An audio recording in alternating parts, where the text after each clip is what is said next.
Assassin's Creed Shadows immerses players in 16th century Japan during the tumultuous Sengoku period, a time of relentless warfare and political intrigue. The story unfolds through the Animus, a device that unlocks ancestral memories, beginning with a serene beach scene. The Animus narrates, "This beach belongs just to you. It doesn't exist out in the world. Everything you see here is from the past. Your past." One of your ancestors visited this place long ago, forever writing their memory into the fabric of your DNA. It explains that these memories, like grains of sand shaped by past lives, define the player's identity, setting the stage for a journey of self-discovery. The narrative introduces two protagonists, Naoe, a young shinobi from Iga, and Yasuke, a foreign samurai serving the powerful warlord Oda Nobunaga. While the opening focuses heavily on Naoe's story, Yasuke's brief appearance hints at his future significance, suggesting a larger conspiracy tying their fates together in a Japan on the brink of chaos. Want to dive deeper into the epic story of Assassin's Creed Shadows? We're crafting an entire series of Assassin's Creed Shadow. Hit like and subscribe to join the journey and uncover more secrets with us. The story opens with Yasuke in a tense audience at Oda Nobunaga's castle, a fortress radiating authority and danger. Yasuke stands beside Father Valignano, a Western priest negotiating for his missionaries' freedom to move through Nobunaga's lands. Valignano presents a European chair as a gift, saying, "Please accept this gift, a European chair made by the finest artisans in Portugal." Nobunaga, unimpressed, responds sharply, "You asked me to let your priests walk freely, but your priests are here already, Father Valignano. Perhaps before you worry about their feet, you may wish to plead for their heads." His gaze shifts to Yasuke, noting, "Your black man has the instincts of a warrior." As he realized the danger you're in, his eyes found every threat in the room. Valignano downplays Yasuke's role, calling him Diogo, a mere sword-bearer. "He does not understand us, my lord." But Nobunaga, skeptical, probes Yasuke directly. "God's order of you tells me you are playing at being simple-minded. You understand me better than the Christians do." Yasuke, cautious, admits, "I'm still learning your language and customs. It's tough." His measured response reveals a man adapting to a foreign land, balancing humility with survival instinct. Nobunaga, intrigued, orders Yasuke to stay. "Your servant Diogo stays. He may yet prove useful to me." He declares, "Under me, sandal bearers become lords. I see potential in this man, a warrior whose spirit can inspire armies. He will be tested. He may become a legend, or he may die." Valignano, displeased, concedes, "Very well, though he is good for little more than bearing your sandals." This encounter places Yasuke in a precarious position. As a foreigner, likely of African descent based on historical accounts, he navigates a world where trust is scarce. Nobunaga's interest in him as a warrior to inspire armies suggests Yasuke could rise to prominence, but the warlord's ultimatum, legend or death, implies a trial that could involve betraying Valignano or confronting a larger threat. The presence of Valignano, a Western priest, introduces a potential Templar influence, a staple of the Assassin's Creed series, hinting that Yasuke may be caught in a power struggle beyond Japan's borders. The scene ends abruptly, with the Animus warning, "This memory is fractured. It trails off into infinitesimally smaller fragments, possibly due to viruses, data corruption, or because someone doesn't want you to see them."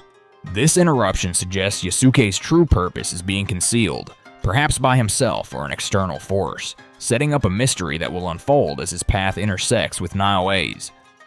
The sky over Iga burned crimson, a wound torn open by war's merciless hand.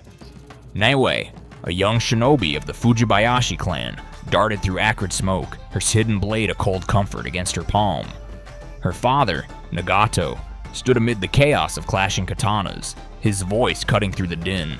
"Naoe, to Kof Mountain. This blade unlocks the door. Guard the box with your life."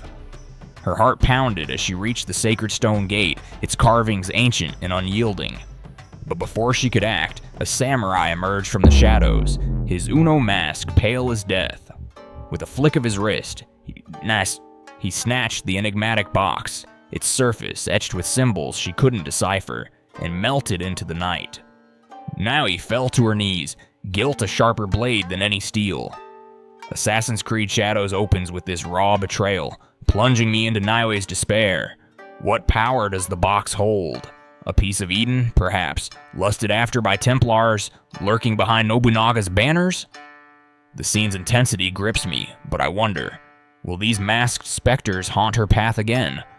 Wounded and bleeding, Naoi was carried by Nagato to Tomiko's farm, a lone shelter in Iga's wreckage. The oil lamp's glow cast faint shadows as Tomiko, her father's old friend, met them with a steady gaze. "Nagato's daughter, alive," she said, voice firm. "He dragged you here, arrow in his side, then collapsed into a deep sleep. He'll live, but you lost the box. Get it back, Naoi, or his fight was for nothing." Her words lit a fire in Naoi's battered heart, but her eyes hid something. Did she know more? The game uses Tomiko well to steady Naoi's pain, her farm a striking safe spot, its worn beams sharp in 4K detail. Still, I feel she's holding back. What's she not saying about the box? I like Ubisoft's take on her strength, but I hope she becomes more than a guide. Naoi set out under a sickle moon, her grappling hook bit into a fortress wall, pulling her silently upward. Guards patrolled below, oblivious as she crawled prone through the tall grass, a shadow among shadows. The game's stealth mechanics, fluid parkour, lethal kunai throws, make every move feel like a shinobi's dance. At the camp's heart, on a stone pedestal, the box gleamed faintly, as if calling her. She dispatched a sentry with a whisper-quiet blade and seized the relic, her breath catching. Victory surged through her, but it felt fragile, like glass underfoot. Is this box a blessing or a curse? The tension here is electric, though I crave tougher foes to test her skill. The prone mechanic, new to the series, adds thrilling depth, but will it evolve? Neo's triumph ended with a bang. A musket shot tore through her side, blood soaking her clothes. She collapsed, the box slipping from her hands as masked samurai appeared, a legion of ghosts with masks gleaming like bone under torchlight. Their numbers overwhelmed, their guns strange in a world of swords. Were they Nobunaga's pawns or Templars hiding behind samurai masks? The game makes them terrifying, each step heavy with menace. I'm hooked by their mystery, but I want to know who's pulling their strings. Nagato charged forward, katana swinging, cutting into the enemy to shield his daughter. He fought silently, like nothing could stop him, a father driven to protect her. But blades flashed, blood sprayed, and he fell, struck down by the horde. Naoi crawled to him, her heart breaking. As he whispered with his last breath, "Follow the blade, Fuji. Remember our song, the one we sang together." His eyes closed, life draining into the earth. The game's loss hits hard, showing how much they meant to each other, father and daughter, mentor and student. What's this song? A code for the box or something bigger than Iga? I'm shaken, but I worry the answer won't match this pain. In the chaos, the masked ones grabbed the box, vanishing like smoke.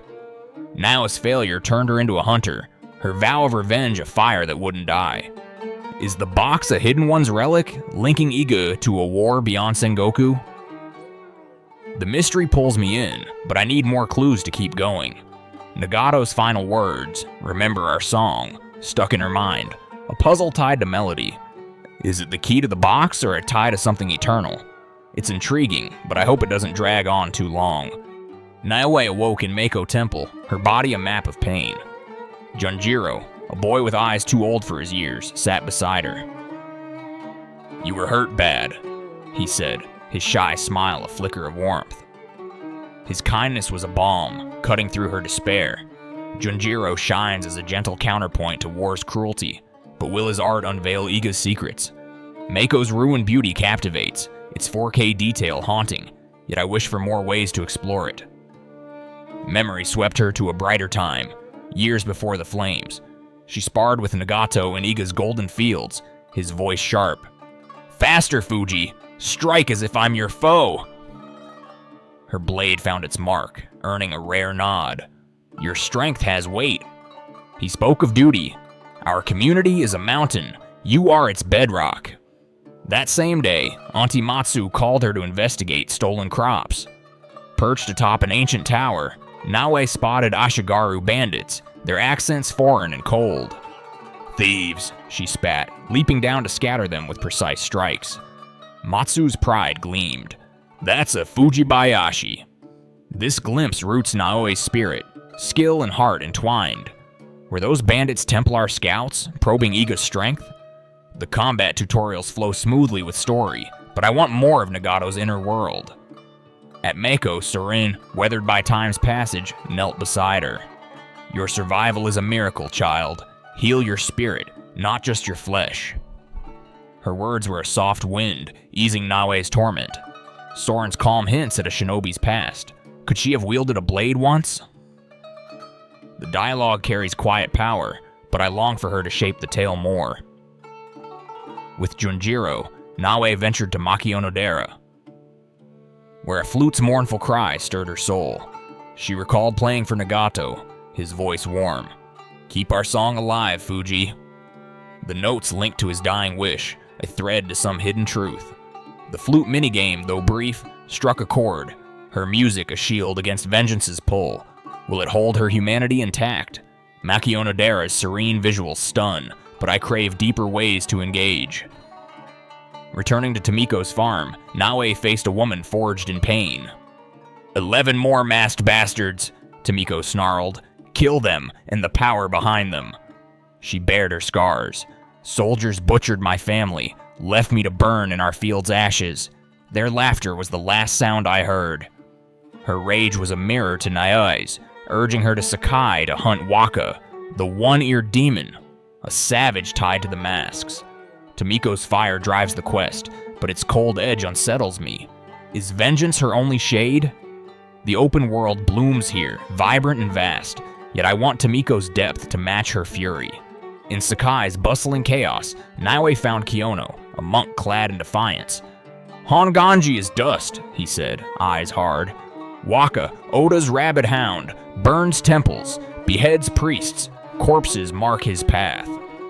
He spoke of Honganji's fall, a decade-long war crushed by Nobunaga's son. I'll never yield, Kiyono vowed, offering alliance. Seek Mitsumune at Nunobiki's Falls. Meet me at the Riverside farmhouse. This pact wove Naoe's revenge into a broader rebellion, her blade now a spark for change.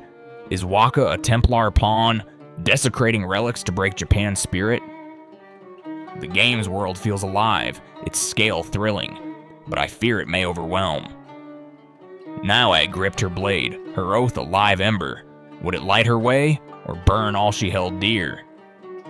The opening of Assassin's Creed Shadows concludes with Naoe solidifying her hideout, rallying allies like Jingo, Siren, and Koro, and preparing to hunt Waka. Her journey blends vengeance with leadership, as she honors her father's legacy while building a new community. Yasuke, though briefly seen, looms as a wild card whose allegiance to Nobunaga may bring him into conflict or alliance with Naoe. The mysterious box, masked samurai, and Nobunaga's shadow drive the narrative, raising questions. What does the box contain? Who controls the masked samurai? Will Naoe's quest for justice consume her humanity? With a richly detailed Japan as its backdrop, the game sets the stage for a saga of personal and political warfare, where individual promises collide with the fate of a nation.